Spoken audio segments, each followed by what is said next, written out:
इनके 60 साल बुजुर्गवार फादर जो हैं उनका इंतकाल होता है। इनके वालिद के इंतकाल से पहले जो है वो शदीद इल्लत में, शदीद अलालत में इनके पास थे। उनके वालिद की 2 शादियाँ थी, जो कुछ औलाद थी, लेकिन उन्होंने कभी अपने वालिदैन को पूछा नहीं, कभी अपने वालिद की कसम पुरसी नहीं की। अपने वालिद की तमाम तर खिदमात इसी खातून ने की, और जब वक्त आखिर आता है तो वो औलाद जो है वो अचानक कहीं से आ जाती है और उनकी डेड बॉडी जो है, उनकी मैयत जो है वो कब्रिस्तान से उठाकर रफू चक्कर हो जाती है। सारा मामला क्या है, सारी परेशानी क्या है, इन्हीं से जानते हैं। हमारे पास ही बाबा रहते थे, बीमार हुए, हमने सारा कुछ किया, लेकिन एंड पे आके इन्होंने उनका जनाजा पढ़ाया और ये वहाँ से उठा के ले गए। जो आगे आया इन्होंने उन्हें मारा है। हमने इनसे पहले बात की थी कि आप आना, आके मुंह देख के चले जाना। इन्होंने कहा था ठीक है हम आएंगे, हम आके मुंह देख के चले जाएंगे, लेकिन इन्होंने हमारे साथ धोखा किया, आके मेरे पापा की मैयत को उठा के ले गए।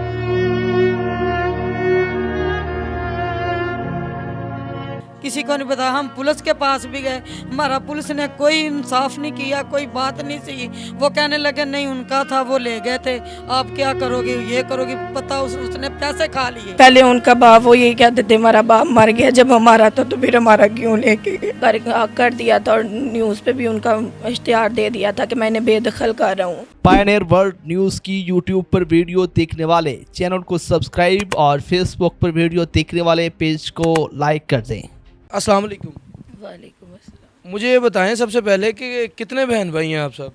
मेरे पापा की 2 शादियाँ थी, बड़ी अम्मी की डेथ हो गई थी, तो वो नहीं मिलते थे। वो कहते थे हमारी अम्मी की डेथ हो गई, हमारे अब्बू भी फौत हो गया, मैं दूसरी अम्मी से हूँ, हम 4 बहनें हैं, तो हमारा भाई कोई नहीं है। हमारे पास ही पापा रहते थे, बीमार हुए, हमने सारा कुछ किया है, सारा कुछ हम लोगों ने किया, लेकिन एंड पे आके इन्होंने उनका जनाजा पढ़ाया और ये वहाँ से उठा के ले गए। जो आगे आया इन्होंने उन्हें मारा है। नहीं हमने इनसे पहले बात की थी कि आप आना, आके मुंह देख के चले जाना। इन्होंने कहा था ठीक है हम आएंगे, हम आके मुंह देख के चले जाएंगे, लेकिन इन्होंने हमारे साथ धोखा किया, आके मेरे पापा की मैयत को उठा के ले गए। कितने साल से बीमार थे और आपके पास थे? 10 माह से हॉस्पिटल में ही थे, कैंसर खिदमत पेशेंट। कर रही थी उनकी? कोई भी नहीं आया, कोई भी नहीं आया। किसी ने कोई फ़ोन किया हो, पता करने आए हो? आते भी थे, आके पूछ के चले जाते थे, उसके 1-2 दफ़ा आए, उसके बाद कोई भी नहीं आया, किसी ने नहीं पूछा। आपके वालिद की, आपने जिस तरह से बताया कि आपके वालिद ने उन बच्चों को आग कर रखा था। हाँ, पापा ने उन्हें आग कर दिया था, और न्यूज़ पे भी उनका इश्तिहार दे दिया था कि मैंने बेदखल कर रहा हूँ। मुझे ये बताएं कि आप तमाम तर अखराजात जो है वो किस तरह से, उनकी जो खिदमत करती थी, उनकी जो दवाइयाँ वगैरह थी, उसके अखराजात भी आप ही अदा करती थी या वो बहन भाई कभी उसके अखराजात भी देते थे? कुछ भी नहीं उन्होंने किया, कोई चीज़ नहीं उन्होंने की। मेरी मम्मा ने किया, जो भी किया वो मेहनत करके, मजदूरी करके उन्होंने सारा कुछ उनका किया, लेकिन एंड टाइम पे आके इन्होंने ये सब कर दिया हमारे साथ। आपके वालिद की क्या वसीयत थी? कोई वसीयत, आपके बातें तो होती होंगी, बताते होंगे। उन्होंने मेरी दादों के सामने ये बात की थी कि जो मर्ज़ी हो जाए, मेरी चौखट मैं नहीं छोड़नी, अपनी मेरी चौखट ही, मैंने अपनी चौखट नहीं छोड़नी, मुझे मेरे घर ही रखना, मैंने कहीं नहीं जाना। उन्होंने ये बात की थी दादों के सामने। हमने इन्हें बताया, मैंने अपने चाचू के पाँव भी पकड़े कि आप उन्हें ना लेके जाओ। उन्होंने कहा नहीं लेके जाएंगे, लेकिन उधर से जनाजा पढ़ाया है अभी। कोई आखिरी वसीयत थी कि मुझे वहाँ बुरे वाला या विहाड़ी में दफन करना? नहीं, उन्होंने कभी उनका नाम भी नहीं लिया, कभी भी नहीं उनका नाम लिया। अच्छा, दादा दरबार माशाल्लाह जनाजा हुआ? जी, दाता दरबार उसका जनाजा हुआ तो वो सब लोग अभी अंदर ही थे, तो वो बाहर लेकर आए। वो कहने लगे भी ट्रक में डाल के लेके जाते हैं। उन्होंने पहले इंतज़ाम किया था, भी उधर एम्बुलेंस खला रही थी बाबे कुल्फियाँ वाले के पास, उधर फ़ौरन उन्होंने कुल्फी उधर डाला तो वो लेके गए। जो आदमी आगे आया उसे मार पिटाई की इसकी। और कहाँ पे उनको, लाहौर में कोई कब्र वगैरह, उनकी कब्र कुशाई हुई थी? कब्र खुदाई हुई है, अभी भी कब्र खुदाई हुई है इस जगह पे? मियानी साहब।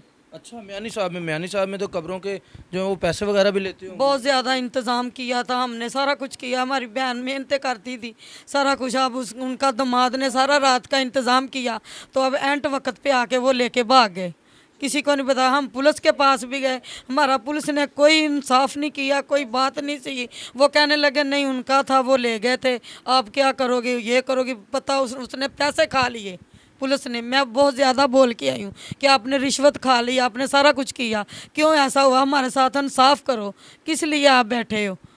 बिल्कुल सही है। ये एक अहम मसला ये है कि ये जो अपनी आवाज़ जो है वो लेकर पहुंचते हैं पुलिस के पास, तो पुलिस भी इनकी एफआईआर नहीं करती, लेकिन मेरा ख्याल है कि इस पे एफआईआर तो लाजमन होनी चाहिए, क्योंकि इनके वालिद जो हैं वो तमाम उम्र जो है इनके पास रहे, इन्हीं के पास उनका आखिरी वक्त था, इन्हीं के पास उन्होंने वफ़ात पाई, तो इनका अव्वल हक़ था ये उनकी कफन दफन और इनके तमाम तर आखिरी लम्हात जो हैं ये उनके खुद अपने हाथ से करती, लेकिन पुलिस ने इनकी एफआईआर नहीं की। मुझे ये बताएं कि कोई उन्होंने आपको डराया धमकाया, आपके भाइयों ने कोई आपको बात की हो, कोई बात? उन्होंने हमें पहले कह दिया था कि कुछ भी होगा हमने ले जाना है। हमने इसी वजह से चाचू के दादू के पाँव पकड़े, हमने अपने अबू को नहीं जाना। कितने भाई कितने हैं वो वाले जो वो तीन भाई हैं, एक उनका बहन हुई है जो साथ मिला है। अच्छा, ये 4 लोग हैं और चौथे आपके चचा जो हैं? मेरे चाचू भी साथ ही हैं। इन सब की प्लानिंग थी, इन सब ने हमें कहा कि नहीं हम कुछ नहीं करेंगे, लेकिन सब ने मिल के किया, सब ने सारा कुछ इन्होंने किया है। रात क्या अच्छा आप बताएं, अपना बताएं पहले कि आपका क्या ताल्लुक था उनसे? किन से? जो बुजुर्ग फोत हुए हैं हमारे मियाँ थे, आपके शोहर? जद अली जी। आपका तो फिर जब आप जिंदा हैं, आप उनकी बीवी हैं, आप उनकी जोजा हैं, उनके निकाह में थी, तो मेरा ख्याल है सबसे पहला हक तो आपका है कि आप तय करें। रात हमने फैसला किया सब लोगों ने बैठ के, मैं कहा बुरे वाले नहीं, मैं हम लोगों ने जाने देना, हमने इधर ही रहना, हमने भी इधर ही रहना लाहौर में, उसको भी इधर ही रखना है।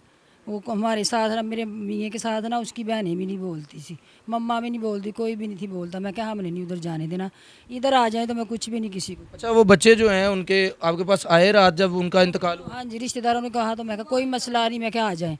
इन्होंने ना, मेरे देवर ने ना टाइम 5:30 बजे इसके पापा को घर ले आए।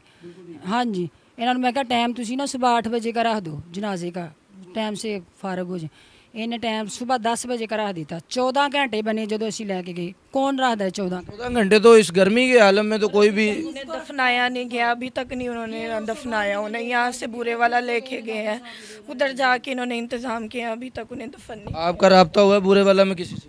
मेरे मामू से हुआ, लेकिन उन्होंने अभी तक उन्हें दफनाया नहीं है। अभी पहुँचे हैं। अगर उनकी तदफीन 1 घंटे 1.5 घंटे में हो जाए, हमारी दुआ तो यही है, क्योंकि मैयत को कोई अजियत देना कोई मुनासिब बात नहीं है।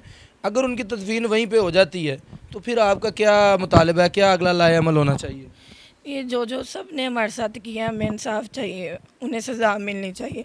पहले उनका बाप वो यही कहते थे हमारा बाप मर गया, जब हमारा था तो फिर हमारा क्यों लेके गए। अच्छा, उनकी मरहूम की कोई जायदाद कोई विरासत वगैरह है? कुछ भी नहीं, वो तो अपने पापा के घर में, हम लोग किराए पे हैं। मरहूम जो है आपके शोहर जो थे, कोई भी नहीं, उनकी कोई विरासत नहीं? नहीं कोई विरासत नहीं, झूठ नहीं। एक मकान है? एक मकान है, उधर वो रहते हैं बच्चे, तो ये किराए पे रहते हैं। दूसरी फैमिली उधर रहती है बुरे वाले में, वो अपना मकान है ज़ाती इनके अब्बू का। आपको नहीं लगता कि ये जो 4 बेटियां ये भी उन्हीं की थी? ये भी इनकी है, 4 बेटियां, उनका भी उनकी हक हैं। होगा। हक होगा, तो इनको इंसाफ दिलाया जाए। बिल्कुल। अगर एक तरफ आप ये देखते हैं कि बुज़ुर्ग की मैयत पे तो उन बच्चों ने हक जमाया ही है, हक जताया ही है, दूसरी जानिब उनका जो विरासती घर है वहाँ पे भी वही जो है वो मकीम है।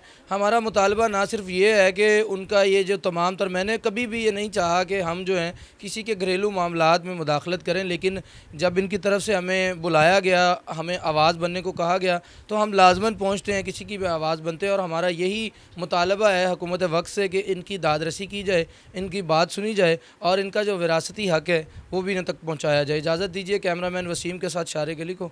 अल्लाह निगहबान।